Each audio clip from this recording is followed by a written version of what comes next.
This is City Manager Bill Osborne, and welcome to another edition of On the Agenda. City TV now has been with us for a relatively long time, and Kellie Hunter, our communications director, and her staff do a great job.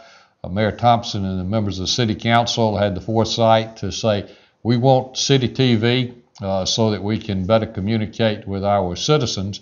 And I've enjoyed interviewing a number of people on the Agenda program. So it's with a little bit of fear today that I'm going to turn the reins over to our communications director, Kellie Hunter, and she's going to question me. So this will be a little different approach, but it's a pleasure to have you with us today. And Kellie, it's great to have you on the Agenda program, although I'm going to turn it over to you.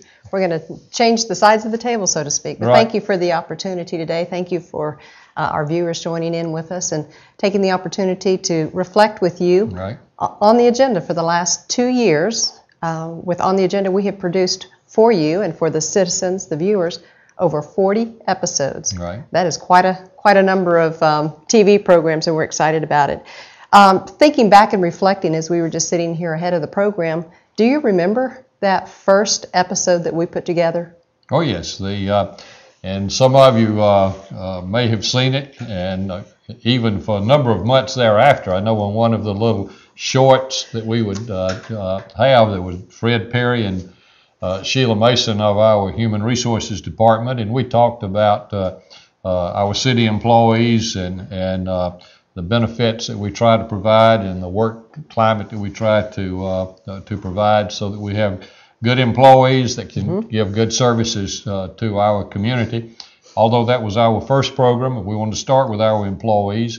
We've on a number of programs, of course, we've had city employees to talk about different things, but I certainly remember the first time. It was, and I know we've come quite a way. We were also talking about the fact that on that first program, or with the first episodes of all of our programs we produced, we had to use the green screen setup and take the chamber councils and find right. that week of the month where there was no activity. Jason was the only one on board at the time, so he and I set that up and got it ready, scheduled everybody in, and had to set up that filming time. So we've come a long ways. Now we're in a studio that we can actually schedule our guests in and our right. hosts. I think everybody's done an excellent job, as well as yourself. I know when we designed On the Agenda from the beginning, we put it together with a monologue section that we do right at the beginning of each program, where you do an excellent job of delivering very pertinent information, timely information. It's relevant to our viewers, to the topics and the guests that you have on each program. And we're excited about doing that. I think that's given you an outlet for that old journalism, newspaper reporter style. Well, it has, and that's going back many, many years, and I guess longevity does have its virtues. But I've enjoyed all of these programs, and I enjoyed the monologue as well. Well, we enjoy doing that for you. I know that you're one of our challenges as far as time-wise. I know each session we joke with you, and you push us to the limit for our half-hour program mark, right. but we're excited to work that. Steve Jones is our producer on this On the Agenda program that does all the post-production work. I think he does a great job for us, and we're excited about that. He does, and you tell me it's a 30-minute show, so I assume that I can take the full 30 minutes. And we do, don't we? We use it all for On the Agenda. Looking back at episode number 2 that we did, you did a great job in that episode of detailing out a situation where we tied in radio communications that has actually projected us forward into the future that we're actually in now and moving towards with our radio communications. Can you kind of give us a snapshot of that and where we're at with that now? Sure. That was our second program, as you say, and I believe former Chief Joe Wisnett and I were talking about how the city initiated its radio communication system, and just very briefly, there were no more 800 megahertz frequencies available, and we wanted to upgrade our radio communication system, but the state of Georgia had forced the city of Atlanta to release 20 frequencies. I beg your pardon, the city of Atlanta had forced the state of Georgia to release 20 frequencies. The city of Atlanta wanted those for the Olympics. And the FCC granted those on a first come, first served basis. And we put an employee and a Motorola representative on a midnight plane to Daytona Beach and got ahead of the city of Atlanta in requesting 8 frequencies, which we ended up getting, and which was a real coup on our part. And since then, of course, we've had the 800 megahertz system, which has served us well. But one problem we always had is the ridge line there at Six Flags. And of course, our police officers were constantly chasing people I-20 into Atlanta, usually because of some alleged crime that's occurred in the area of the mall and other commercial establishments. And what we now, or actually just a short time ago, we were told by the Georgia Emergency Management Agency that we'd been granted $2.5 million to upgrade our radio communication system from analog to digital, much like we did with City TV going analog to digital. This will let us tie in with the Cobb County system, which in turn will let us have radio communication for public safety purposes throughout the metro area. And this is a real great step forward, but it goes back to that midnight trip that we made people take to Daytona, which is where the FCC regional headquarters was, to get ahead of Atlanta, and it served us well. And so it put us a step ahead. It did. Prepared us for 2009 with some of our... And we're still moving forward, and because there are still, of course, improvements being made in radio communication for our public service, public safety sector, and we want to continue to be on the cutting edge with that. That's good. Well, I know if we took time to discuss in detail each of the 40 episodes that we've produced, we probably would be here quite a while, and I'm sure it would be great information, but let's kind of do a snapshot of some of the programming. I know that you've had some very exciting guests, Vince Dooley, as well as his wife, Barbara Dooley, on a separate episode. You've had some local leaders within the community, Pete Frost from WSA. You had on one of your episodes, Lonnie King, a civil rights leader during that time frame, and several others. And so what I'd like to do is I'd like to actually hand you a list of those 40 episodes. Right. And we're going to take a quick break, and while we're on that break, let's take a look at some of those and decide maybe some topics of interest that we would like to share with the viewers and do a reflection as we kind of go down memory lane. Would you be willing to do that with us? That works for me. All right. We'll be back to do that.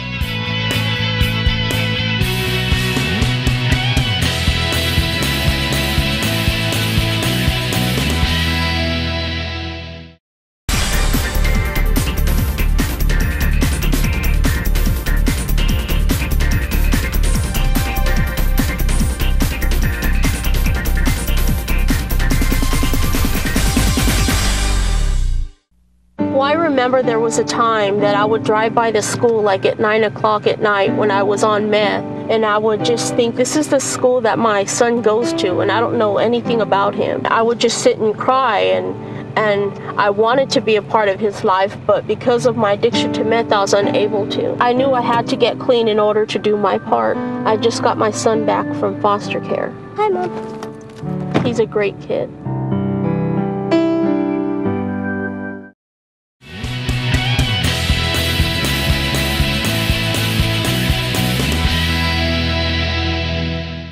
We want to say welcome back to On the Agenda. I'm Kellie Hunter, Communications Director with the City of Douglasville, and I'm actually interviewing our host of On the Agenda, which is our City Manager, Bill Osborne. Thank you for that opportunity today.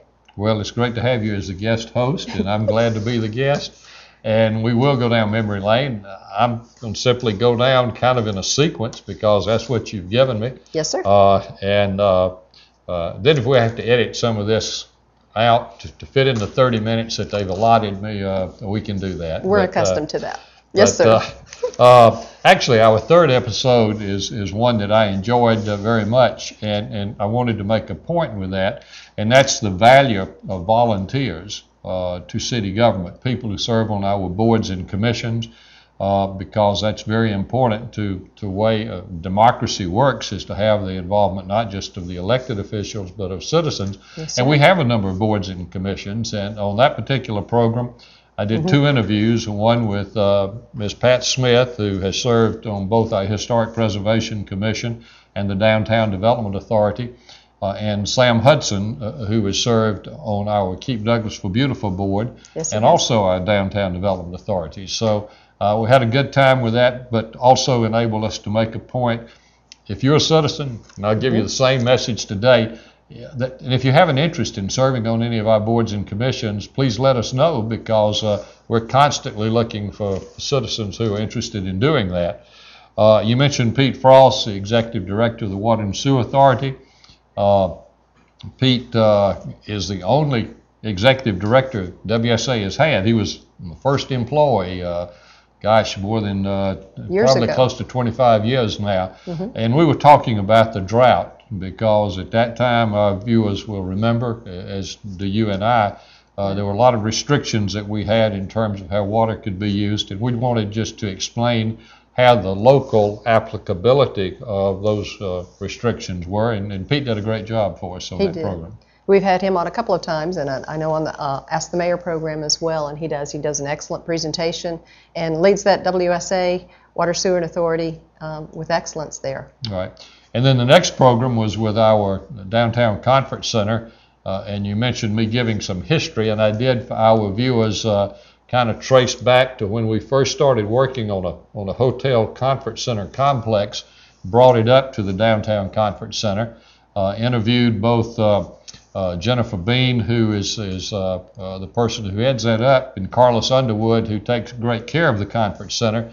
Talked with each of them and enabled us to give our viewers a little bit more insight of the conference center, as well as an invitation to viewers, hey, if you're going to book a facility for whatever event you're talking about, get in touch with Jennifer. And that message still applies, and we're showing on the screen right now the number, how you get in touch with Jennifer Bean. She'd love to hear from you. Right, and we do have wonderful facilities down here in the area, and I think one of the things that I enjoy with what we do with On the Agenda and the guests that you have, as well as other programs, is as we use our city staff, it's exciting to see them be able to come in and connect with the community through the means of City TV. Right. And Jennifer and Carlos, I know on that program, they both enjoy doing that. Right. And the next program we did, it's a good example when you mentioned our staff. That was the first of 3 or 4 times that I have talked with our city finance director, Karen Callan. At that time, we were talking about the budget back a couple of years ago. Yes. But if our viewers go and pull this up on the internet and go back, they will see that Karen was very nervous about being on City TV. And of course, we just did a program with her very recently on the new budget, much more relaxed. So this has been a learning curve for some of our employees, but City TV obviously providing a great means for us to communicate with the citizens of Douglasville and Douglas County. All right, well, as we move through this list, there's quite a few programs to choose from. I know that one particular one that you did, and I may be skipping ahead there in the chronological order, but you did a top 10 countdown, so to speak.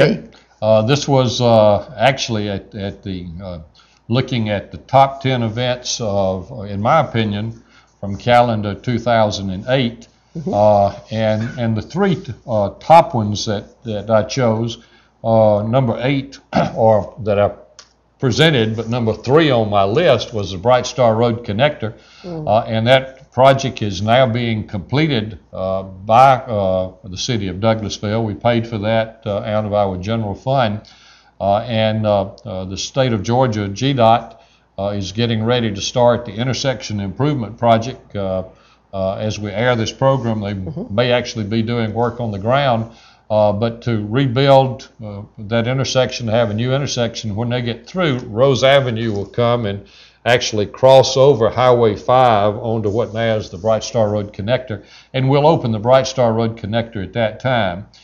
So that's just a few months away, but that was number 3 on the list. Number 2 on the list was a lot of improvements being made in the downtown area, focusing on our new master plan, the plans for the new conference center, and other things that were going on in the downtown area, looking ahead to the future of downtown Douglasville. Number 1 on the list, of course, by a long shot, was the fact that the public had approved a referendum for the issuance of general obligation bonds, $23 million for a new public safety municipal court building.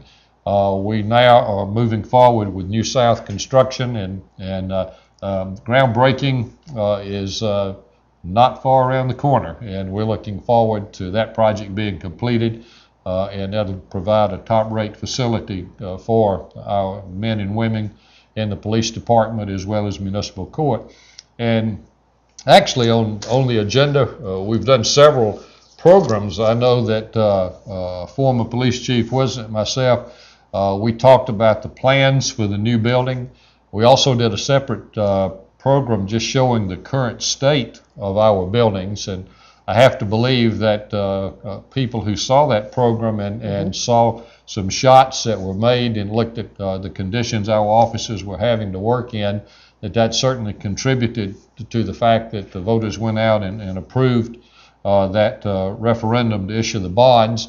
We did another program just talking about where do we go from here, and where we now have gone is to the point we're getting ready to start construction.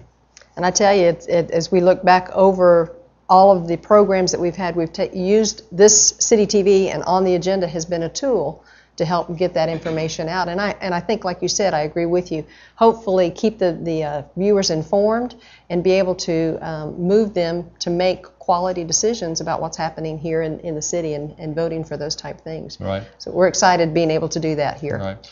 You know, and we have with our city council, we've had two of our now former council members, Michael Carter, Henry Mitchell, that we did programs as they were leaving city government. Michael Carter did not run for re-election, and he'd been chairman of two very important committees, planning and zoning and transportation. We talked about those issues. Former Mayor Pro Tem Henry Mitchell, when he resigned from the council to seek another political office, he had been the chairman of several committees, including finance, so we talked with them. And also the other council member that we've had on the program was Councilwoman Kellie Holmes. Right. And we were talking with her not about her political activities, but about Jakarta, the Museum of Jazz history that she had formed and very proud of. And that was part of Black History Month recognition. We did two programs. Yes, sir. With, in addition to Councilwoman Holmes, on one program we also had Gwen Summers Redwine, who's writing a history, African-American history of Douglas County. And then you mentioned earlier, I did a program with Lonnie King, who, for people who are old enough to remember back in the civil rights days, and Lonnie King was the leader of the student sit-in movement in Atlanta. And while I did not know him at that time as a young reporter, I did cover some activities in the civil rights movement, including the freedom rides. But just to sit down and talk with him about days gone by. And interestingly, one of the persons that he is writing a book about is a fellow, John Calhoun, who was for many years ahead of the NAACP in Atlanta and was kind of the godfather, the grandfather of the civil rights movement in Atlanta, and mentor to not only that Mr. King, but also to Dr. Martin Luther King Jr. And I had the privilege of working with John Calhoun when he was in his late 70s, and we worked as consultants for a firm in Atlanta, and that was a great experience. And so I was able to reminisce with Lonnie King about some things with John Calhoun. So, you know, I've had a lot of fun with some of these shows we've done. Well, and it sounds like you have a large connection with a lot of people, not just locally here in the city with Douglasville, but throughout the state and the government structure throughout the country. Right. Well, you know, I guess, Kelly, when you've changed jobs or careers as I have down through the years, maybe that facilitates that. In fact, a program that we aired just very recently was an interview I did with Peter Banks that I have known now for approximately 50 years, and knew him both as a student at the University of Georgia when he was in the state legislature, was not involved in this congressional race when he carried Douglas County, but did not win the congressional seat, but Knew him when he was a lobbyist at the state capitol, and now he's mayor of Barnesville. So as you say, as you go through the years, you meet a number of people, and we have talked with several of those. I guess the two that would stand out because of my Georgia Bulldog ties would be, it was great to have Vince Dooley, Coach Dooley on, and then as you mentioned later, separate interview with Barbara Dooley, and she was great fun to have. And certainly enjoyed both of those. And that's exactly where I was heading. I was going to say, as we kind of wrap up this section of reflecting on the memory lane of On the Agenda, I'm sure your alma mater there, that had to have been maybe just a thrill to have the two of them on and have that opportunity to interview both of those. Well, it was fun to do that, but you know, also it's been a thrill to have different people from city government, and you and I have been on the agenda a couple of times with me questioning you, but actually talking about what a great job City TV has done. But if you look, I know Greg Roberts and I, we spent actually 2 shows on our sanitation department talking about everything from recycling to our residential program and how that the structure works in terms of not only pickups but our financing of our sanitation program, which is a separate fund entirely within itself, to looking at commercial sanitation. Greg came back another time where we talked about maintenance with our street maintenance, cemetery maintenance, park maintenance, and all of those activities.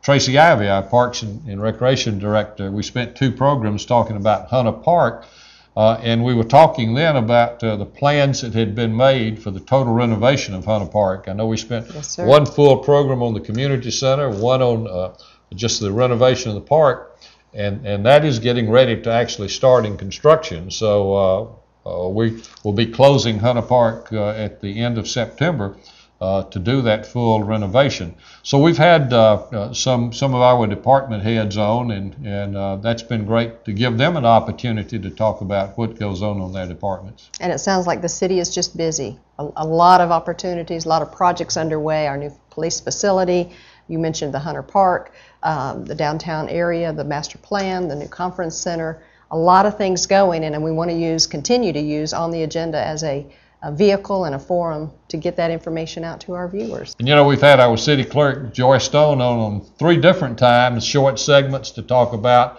her role on keeping the city seal and keeping city records, on looking at elections, and then last fall, especially as we looked at the referendum on tax allocation districts, which unfortunately did not pass, though we did a program on trying to explain tax allocation districts.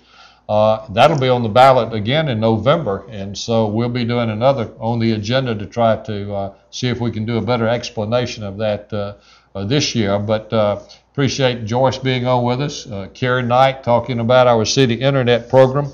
So, you know, we've had a lot of our employees on. One person that was particularly interesting to me to interview was Katie Kirkpatrick from the Metro Atlanta Chamber of Commerce, talking about water supply in Atlanta. And of course, all of us are very interested in where our water is going to come from and will we have enough. And I think that was a good program for our viewers. So had a lot of exciting guests, and I appreciate all that y'all have done on making all of them feel welcome. Well, and you've had a great list, including our Mayor Thompson, as a guest, right, and several members and employees from the city staff as well. Right. And you know, and 2 of our staff members that I did mention, but our viewers are very familiar with Marsha Hampton and Jeff Knowles from Gov 101, that I did do a couple of programs with Marsha Hampton about her department, community and downtown services department, and Jeff Knowles with our development services department. And the only time that I've turned the reins over to somebody other than to you today was I was on vacation, and Jeff stepped in and hosted an On the Agenda show dealing with the economy. Yes, and sir. I appreciate what he did that. But, you know, as we wrap up just very quickly on another group of people that we've talked about, are people who have special activities in the community. We've talked with Laura Lieberman of the Cultural Arts Council about the Taste for Douglasville Arts, the Chili Cook-Off, events such as the Moonlight Run. We've looked at Becky Lewis, one of our employees with the program she did in O'Neill Plaza for American Diabetes Association. And speaking of Becky, you know, one program I really enjoyed, and I know you're telling me my 30 minutes is up today, but we had Becky Lewis, we had Stephanie McClarty, we had Josie Whited, we had Ashley Thompson, Ashley, yes. Who are the people when you call city offices, they're the ones that answer the phone. We had a great time on that show, including with Josie, who's bilingual, showing how Yes. she does it when she needs to speak Spanish. So all in all, we just had a great fun with On the Agenda programs and look forward to doing this in the future. To many more. That's Right. right. We have a lot of territory to cover ahead in the future. And I think Steve's going to have fun with pulling in some B-roll to kind of reminisce with us as we reflect on all of this. Want to say thank you for allowing this opportunity today. And what I'd like to do is close out and let our viewers know when they can see On the Agenda, and lead them off also by letting them know that if they want to go back and look at any of these programs that we have produced and we've made available, My City TV, that's mycititv.com, is the website there. You can go in and all of our programming is archived, Right. ready for you to just pull up and watch there on the internet on your computers. That's great. And just very quickly, for you know, we do show on City TV that listing of when programs are going to be on, but for On the Agenda, Sunday 7 p.m., Mondays 5 p.m., Tuesdays 11 a.m., Wednesdays 1 p.m., Thursdays 8 p.m., on Comcast 22, Tributary 98. And as I sign off, I'm sure that our capable staff at City TV are showing all that on the screen so people won't have to remember what I was saying quickly. But it's been great to be on City TV, On the Agenda with you today. And to our viewers, thank you for going down memory lane with us, and we invite you next time. We'll have a new topic. This is Bill Osborne, City Manager, signing off for this edition of On the Agenda.